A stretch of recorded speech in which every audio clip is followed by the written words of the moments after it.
The Boy Who Vanished Twice. Chapter 1.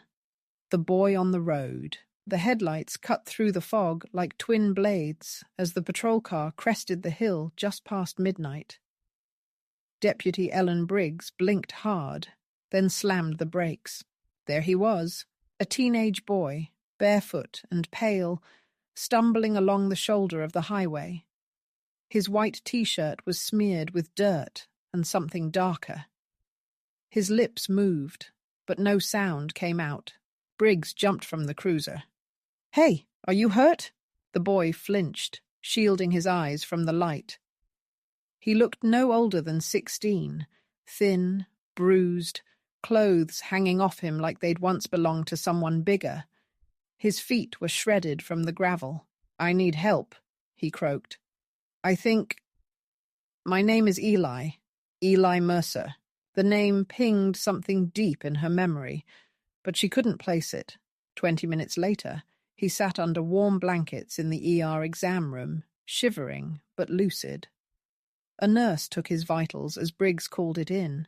Across town, Helena Monroe stirred from a restless sleep, awakened by the buzz of her phone and the growing certainty that this, whatever it was, mattered.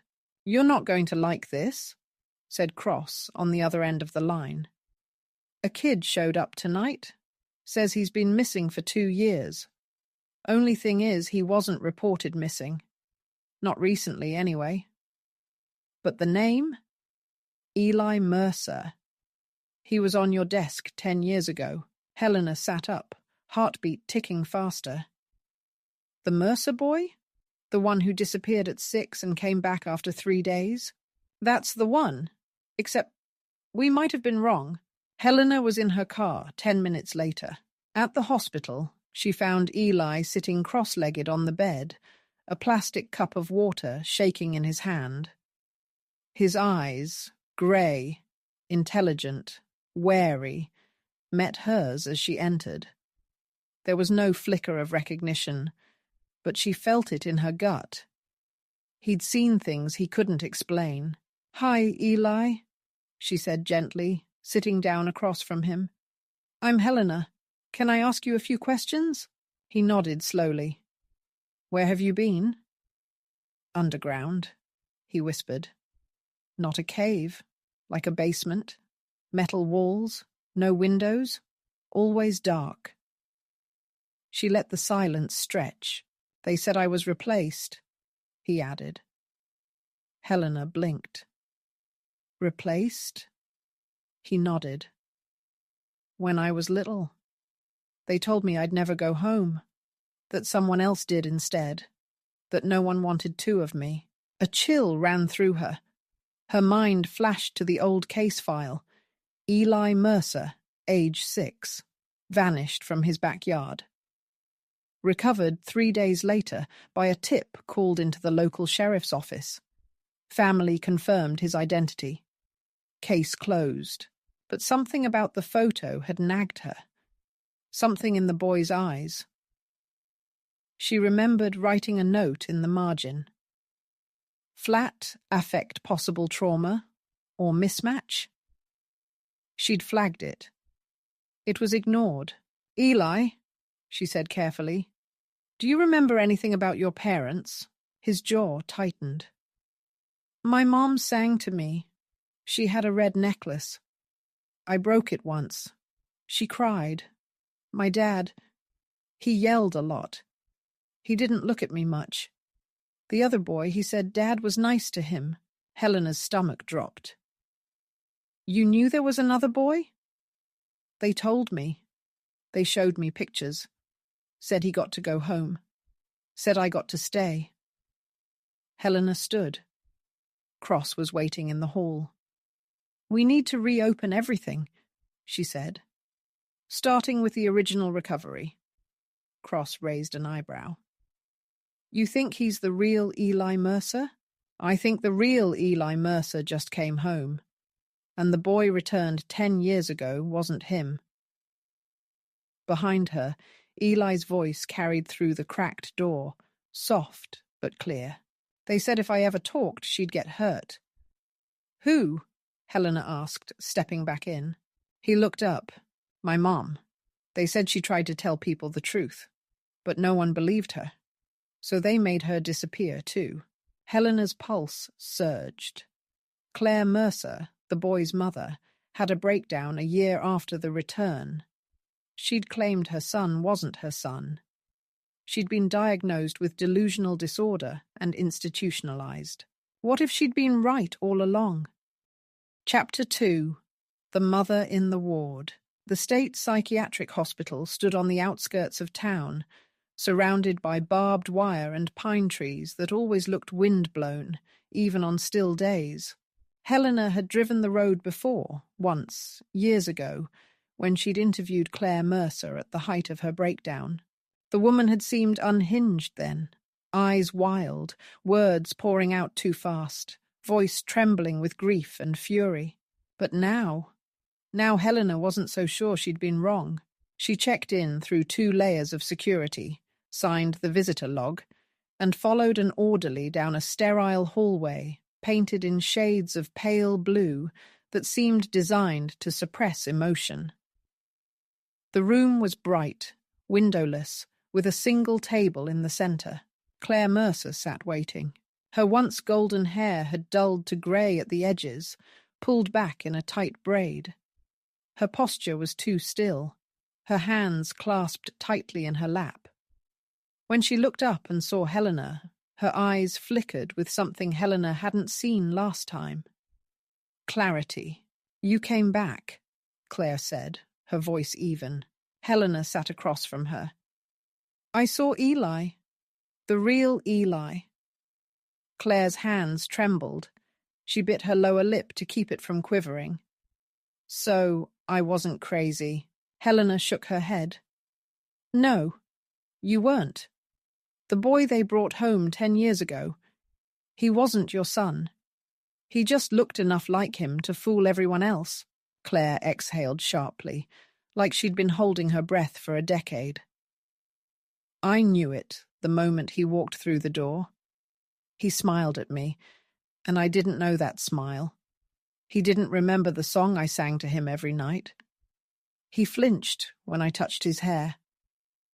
And Andrew... She paused. Andrew told me I was tired. That grief makes people forget. Helena studied her. Your husband convinced everyone you were unstable. Claire nodded. He didn't want anyone digging too deep. I thought he was just afraid of what the trauma had done to me, or to the boy. But later, I found something. A burner phone, texts, names, money transfers. You think he was involved? I think he let it happen, and then covered it up. Helena's jaw clenched. Where's that phone now? Claire looked down. Confiscated. They took everything when they brought me here. I was screaming about imposters and kidnappers. I'm sure it went straight into an evidence box labeled delusions. Helena stood. I'll find it. Claire's voice stopped her. He'll make Eli disappear again. Andrew. He can't let the truth come out. Helena turned back. He's not disappearing again. Not this time. Outside, Helena made 2 calls. One to Agent Cross to request the psychiatric hospital's intake records and the confiscated phone. The second to a contact in Child Protective Services. Because if Claire was right, and she almost certainly was, Andrew Mercer hadn't just covered up a kidnapping. He'd accepted a stranger into his home to protect his reputation. And now, with Eli back and the truth bleeding through the cracks, he might be preparing to bury every last secret. Chapter 3. The Shadow of the Father. The Mercer estate sat on a wooded ridge, all sharp lines and glass, surrounded by acres of quiet. It was the kind of house that looked built to impress and to hide. Helena parked just outside the gate, declining the offer to be buzzed in. She preferred to walk the long driveway to observe. The house sat motionless, like something holding its breath. A security camera tilted slightly as she passed beneath it. No doubt Andrew Mercer was already watching. When she reached the door, it opened before she could knock. Andrew stood there in a tailored suit, perfectly composed. His greying hair was slicked back. His smile practiced. "Ms. Monroe," he said smoothly. "I heard you were back in town. I assume this is about Eli." Helena didn't offer her hand. "You assumed right. I want to talk about the night he disappeared and the boy who came back." Andrew stepped aside. "Of course, though I'm not sure what more there is to say." Inside, the house was silent, cold despite its expensive surfaces. Helena noticed the family photos on the wall. In every one, Eli, the imposter, smiled like a stranger. In some, Claire's smile looked brittle, as if added after the shutter clicked. "You accepted that boy without question," Helena said, "even when Claire didn't." Andrew sighed, feigning fatigue. "Claire wasn't well. She hadn't been sleeping. She was grieving. I thought, if I pushed too hard, she'd break." Helena met his gaze evenly. "She didn't break, Andrew. You broke her. You let her believe she was crazy." Something flickered in his expression, defensiveness or guilt, maybe both. "She needed help," he said. "And the boy, he was traumatized, distant. But he was our son." "He wasn't," Helena replied. "And you knew it, didn't you?" Andrew's smile didn't falter. "Do you have any idea how it sounds, accusing a grieving father of conspiring in his son's abduction? It sounds like truth. You received a son in exchange for silence. What did you owe them, Andrew? Money? Protection? Access?" His eyes went cold. "You're digging in the wrong place." Helena leaned forward slightly. "Then let me see Eli, your son, the one who came home 10 years ago." Andrew didn't answer. The air between them tightened. Helena waited. Finally, he said quietly, "He died 4 years ago. Leukemia." Helena nodded slowly. "Convenient timing. No autopsy?" "I buried my son. That's all you need to know." She stepped toward a nearby console table, brushing a fingertip along a thin layer of dust. "You buried a boy? That's not the same thing." Andrew's jaw tightened. His hands stayed still at his sides, but Helena noticed the faint twitch in one finger. "A tell. You're pushing a grieving family for what?" he asked quietly. "To reopen a wound, to cast suspicion where none belongs, to find out who let their real child rot in captivity while they smiled for the press," Helena snapped. "You didn't just fail to see the truth, you buried it. And maybe more." She turned to leave, but paused at the door. "The real Eli's back, Andrew, and he remembers. Everything." For the first time, something cracked in Andrew's composure. His jaw tensed. He said nothing. Outside, Helena dialed cross. "We need everything on the boy's death certificate. Medical records, school files, the works. I don't think the body they buried was ever Eli's." She looked back at the house, its windows dark, impenetrable. This wasn't just about a kidnapping. This was a cover-up that went deeper than anyone had imagined. Chapter 4. Paper Trails.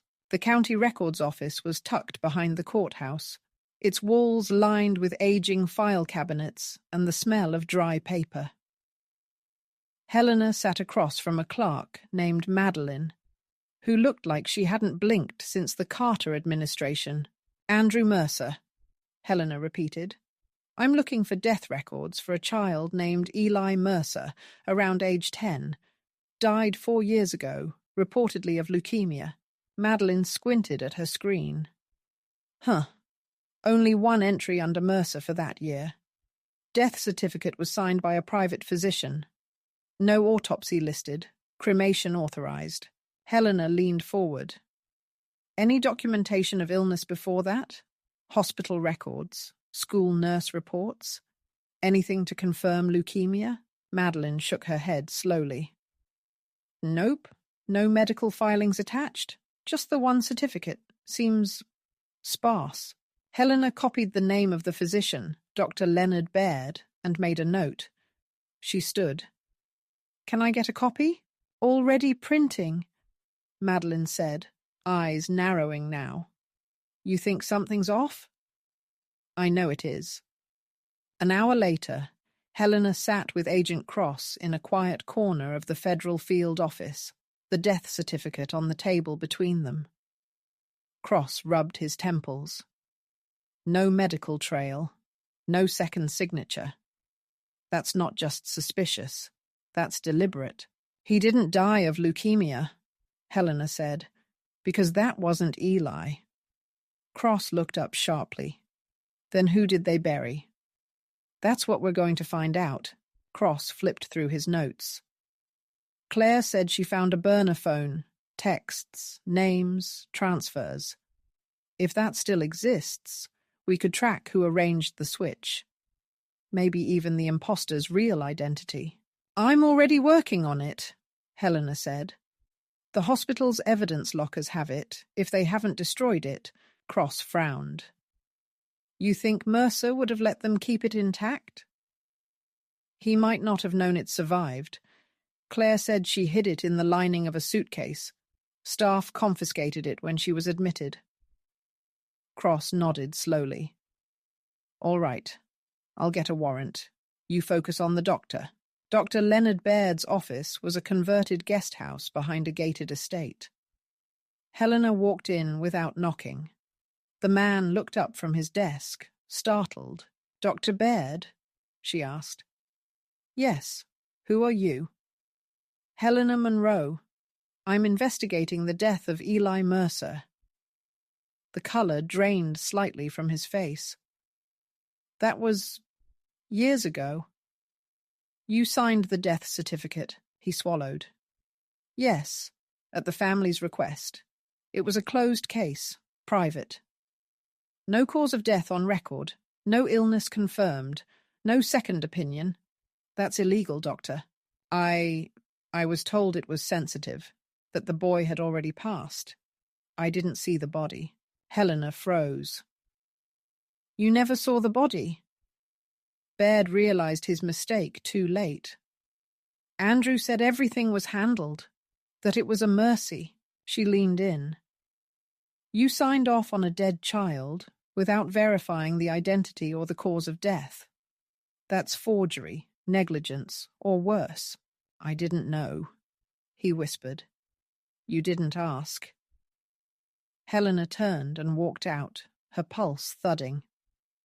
Cross's voice buzzed through her phone. We got the warrant. The phone's still in storage. Good, she said. Get it. That phone might tell us who Andrew was protecting and how many people helped him do it. She looked up at the cloud-heavy sky. Someone had gone to great lengths to bury the truth, and Helena was just starting to dig. Chapter 5, The Phone. The evidence locker smelled of bleach and cold metal. Helena signed in with quiet urgency, flashing her ID at the bored officer behind the desk. Looking for property seized from Claire Mercer, she said.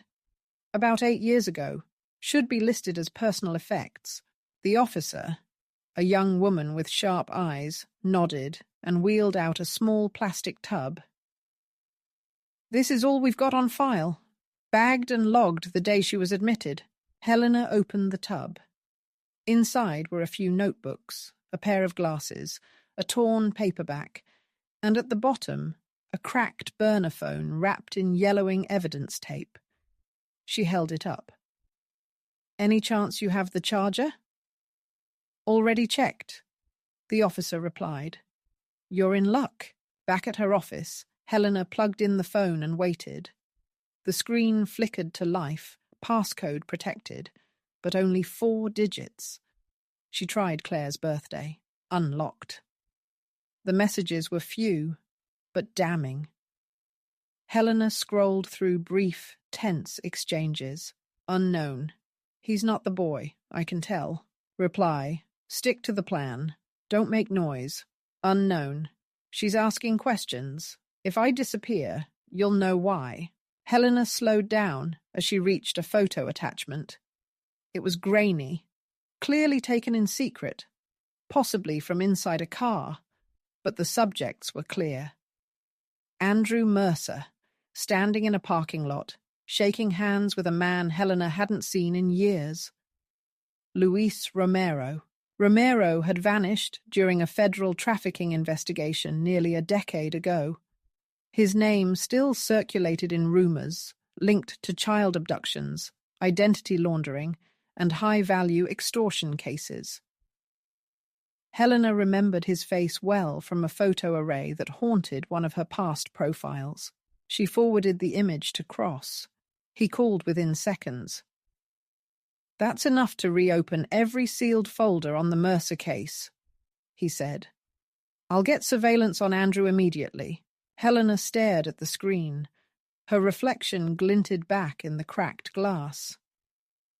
Claire wasn't paranoid, she murmured. She was warning us. She was the only one who saw it for what it was. She still might be in danger, Cross said. If Andrew knows Eli's talking, he could move fast. I'll go back to the hospital, see if she's safe.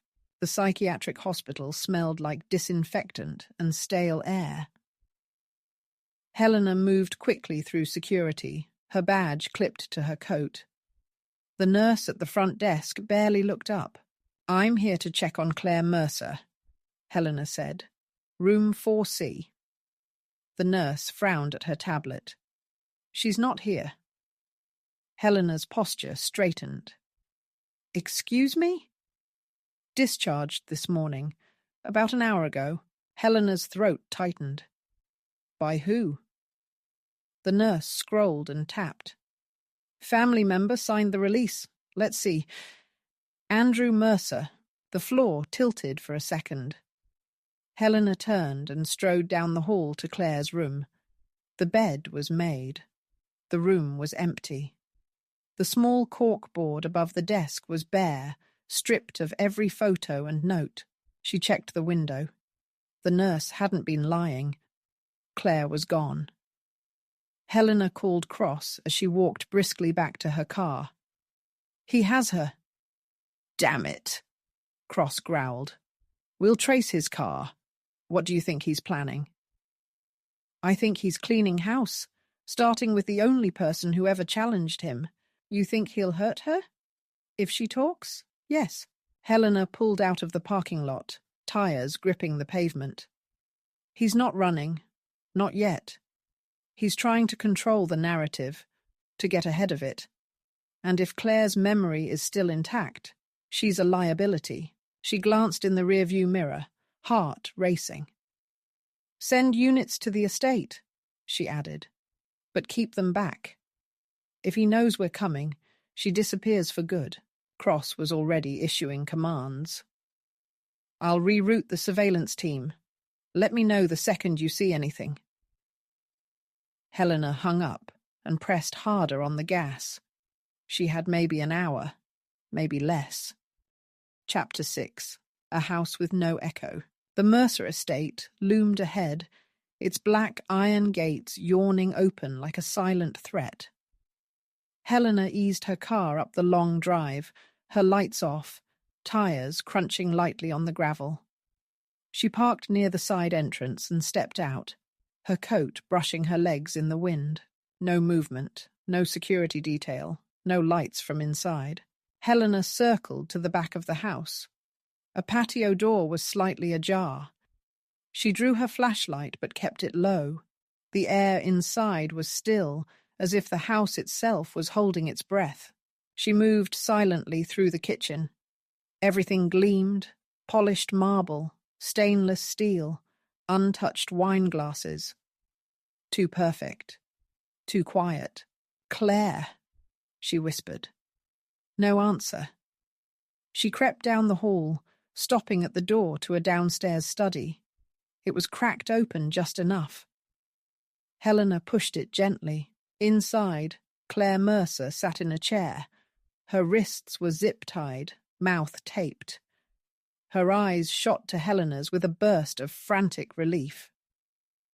Helena darted forward, pulling a pocket knife from her coat.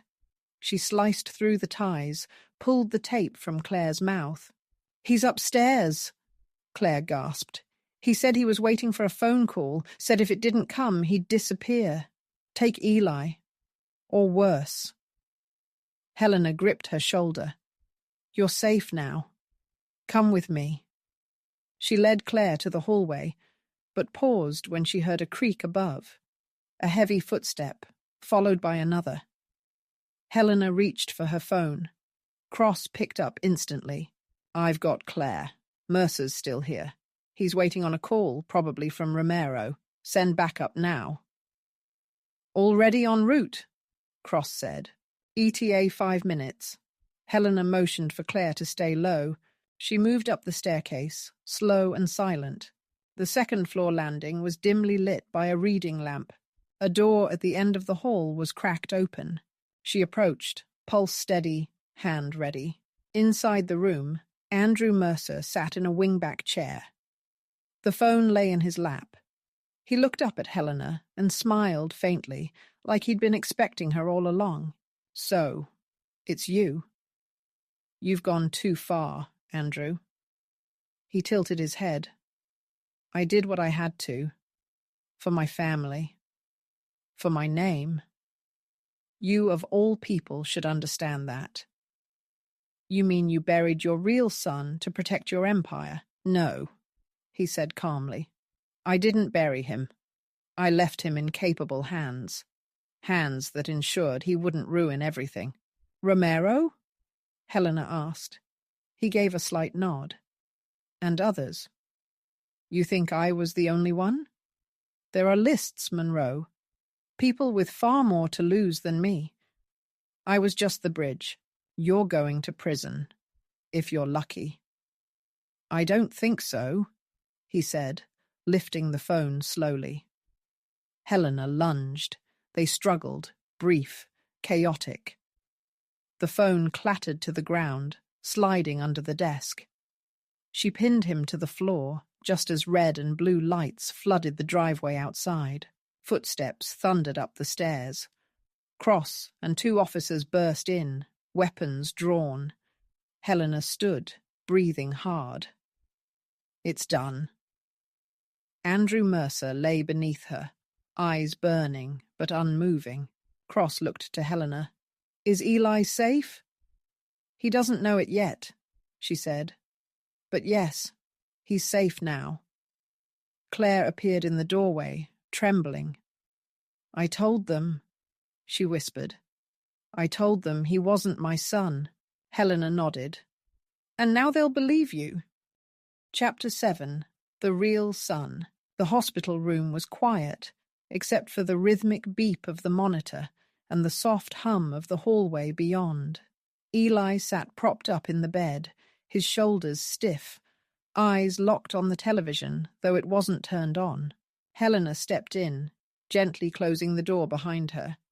He didn't look at her. "They said you found her," he said.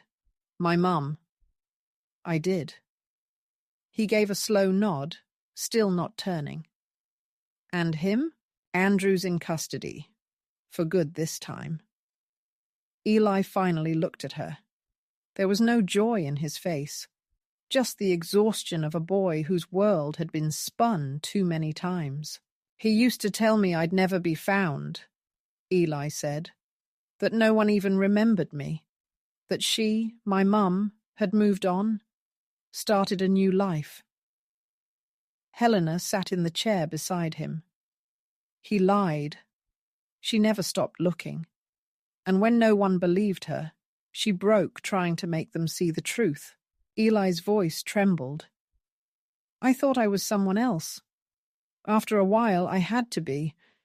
They wouldn't let me be me. I forgot my name for almost a year." "You remembered when it mattered most," Helena said. You remembered enough to get out. He swallowed hard. I don't know how to go back to her. I don't even know who I am. You're Eli, she said.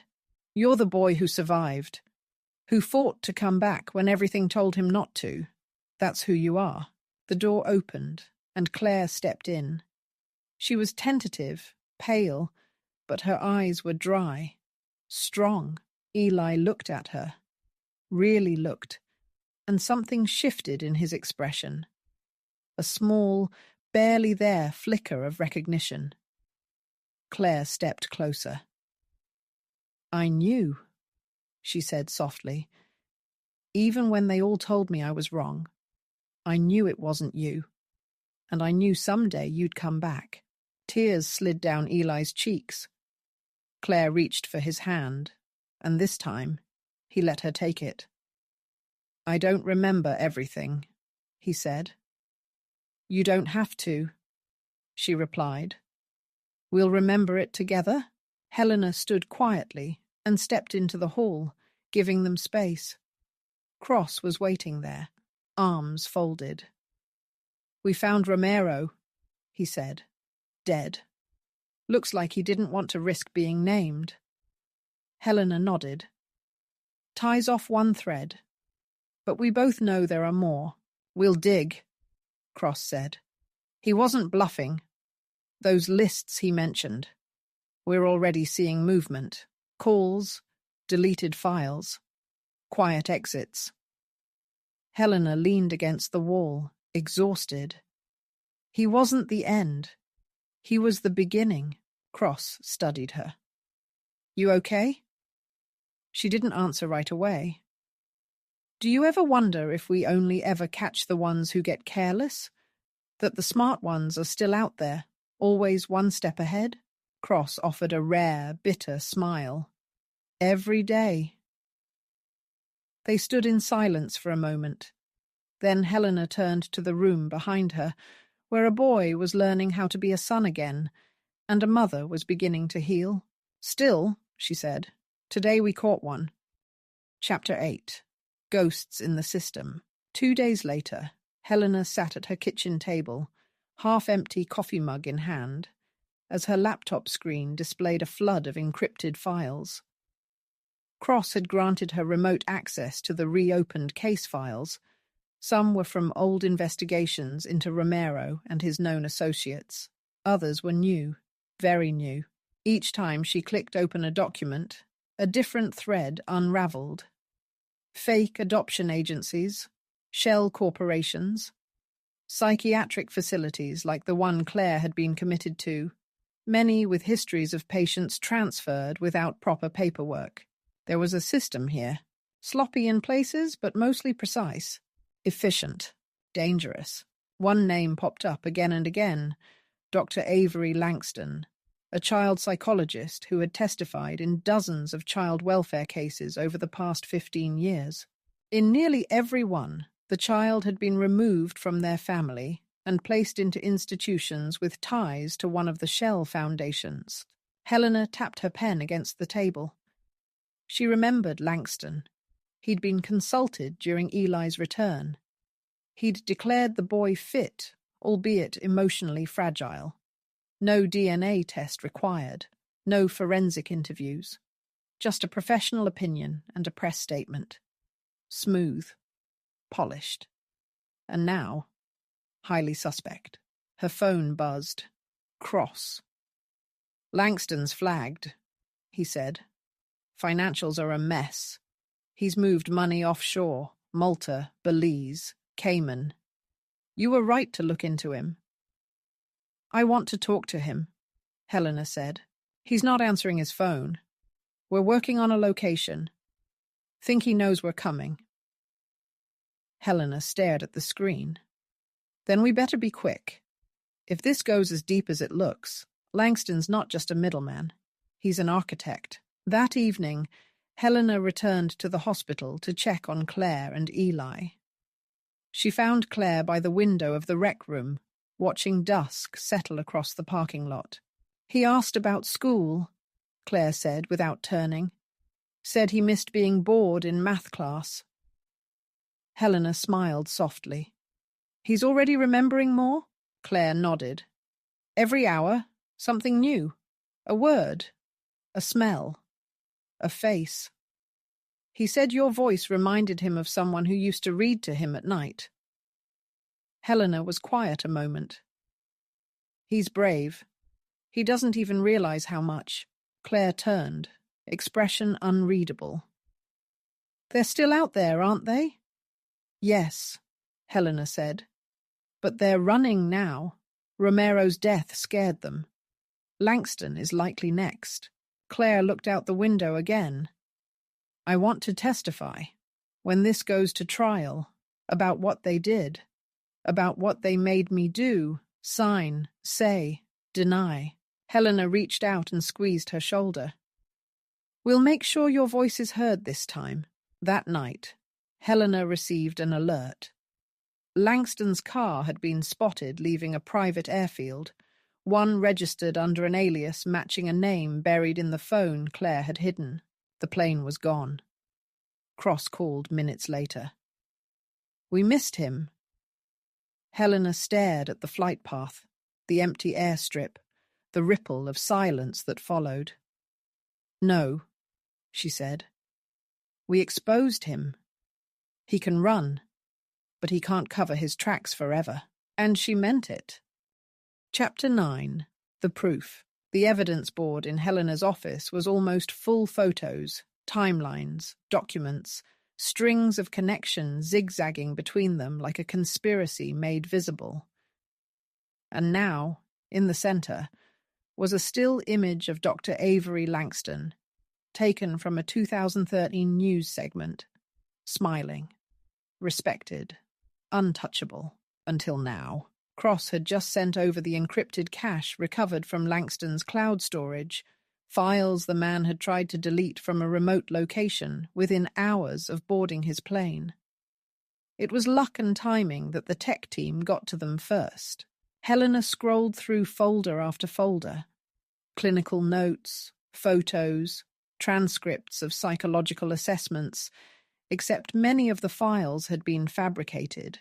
Entire identities, invented histories, dozens of children. She paused on a file labelled Mercer, alternate.